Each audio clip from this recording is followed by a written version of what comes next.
پہلے وضو کا جو فرض ہے وہ ہے چہرہ دھونا۔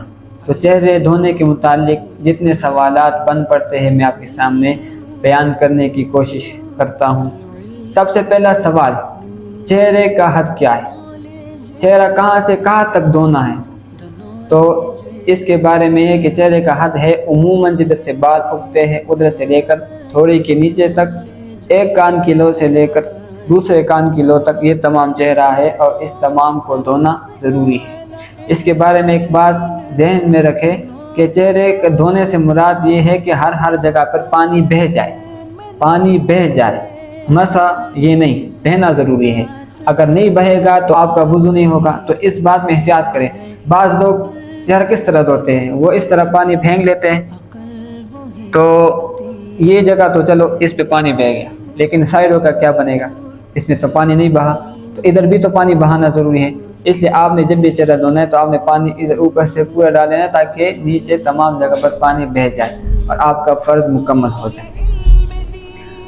اگلا سوال کہ اگر کسی کے سر کے بال نہ ہو تو پھر وہ کدھر سے چہرہ دھونا شروع کریں؟ تو بال ہو یا نہ ہو اس کا کوئی مسئلہ نہیں ہے، جدھر سے عموماً بال اگتے ہیں ادھر سے شروع کرنا ہے اور تھوڑی کے نیچے تک یہ دھونا ہے۔ ابھی بال ہو یا نہ ہو، بندے کو پتہ ہوتا ہے کہ عموماً کدھر سے بال اگتے ہیں تو ادھر سے اس نے دھونے کا آغاز کرنا ہے۔ چہرے پہ مختلف جگہ پر بال ہے، جس طرح بہو کے بال ہے، مونچھے، داڑھی، تو ان بالوں کا کیا حکم ہے؟ آیا بال دھونا ضروری ہے یا نیچے جلد تک، کھال تک پانی پہنچانا ضروری ہے؟ تو اس بارے میں دو باتیں ہیں، ایک کہ آپ کے بال گھنے ہیں یا نہیں ہیں۔ اگر اتنے گھنے ہیں کہ نیچے چمڑا نظر نہیں آتا تو پھر بال دھونا ضروری ہے، لیکن اگر نیچے چمڑا نظر آتا ہے تو پھر بالوں کے ساتھ ساتھ چمڑا دھونا بھی ضروری ہے۔ ابھی بعض جگہ پہ گھنے بال ہے، بعض جگہ پہ کم ہے، جس طرح ادھر میرے گھنے ہیں لیکن ادھر سائڈوں پہ کم ہے، تو جدھر گھنے ہیں تو ادھر بال دھونا ضروری، اور جدھر کم ہے تو ادھر چہرہ جلد تک پانی پہنچانا وہ ضروری ہے۔ اگلا سوال، اگر کسی کے ہونٹ اس پر مونچھیں آتی ہو، اس کے مونچھیں اتنی بڑی بڑی ہو کہ ہونٹ کو چھپاتے ہو، تو آیا ہونٹ کو دھونا ضروری ہوگا؟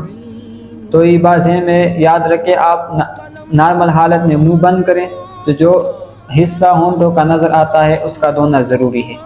تو اگر اس پر مونچھیں آ گئی ہے تو تب بھی اس کا دھونا ضروری ہوگا، آپ مونچھیں سائڈ پہ کر لیں اور اس کو دھوئیں۔ اگر آپ اس کو نہیں دھوئیں گے اور یہ جگہ خشک ہو جائے تو پھر آپ کا وضو مکمل نہ ہوگا۔ اگلا سوال کہ بعض اوقات عورتوں نے زیورات لگانے کے لیے نت میں سوراخ کیا ہوتا ہے، تو اس کا کیا حکم ہے؟ تو دیکھیں گے کہ وہ سوراخ بند ہے یا کھلا ہوا۔ اگر کھلا ہوا ہے تو سوراخ میں پانی بہانا ضروری، سوراخ پر پانی بہانا ضروری، اگر وہ بند ہے تو پھر بہانا ضروری نہیں ہے، اس طرح وضو کر لے تو ہو جائے گا۔ اگلا سوال کہ آنکھ کے جو کونے ناک کی طرف، ان کے دھونے کا کیا حکم ہے؟ تو ان کا دھونا ضروری ہے۔ اس میں اگر کوئی جرم لگا ہوا ہے یا کسی نے سرما لگایا اور وہ جم گیا ہے تو اس کو ہٹانا ضروری ہے۔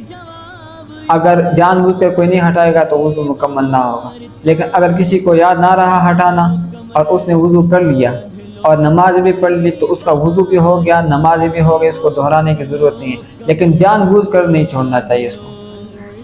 پلکوں پر اگر کوئی چیز جم جائے تو اس کا کیا حکم ہے؟ اگر پلکوں پر کوئی چیز جم جائے تو اس کو ہٹانا ضروری ہے، جان بوجھ کر کوئی نہیں ہٹائے گا تو اس کا وضو مکمل نہ ہوگا۔ مسواک کا کیا حکم ہے؟ اور اگر کسی کے پاس مسواک نہ ہو تو وہ وضو کی حالت میں کیا کرے؟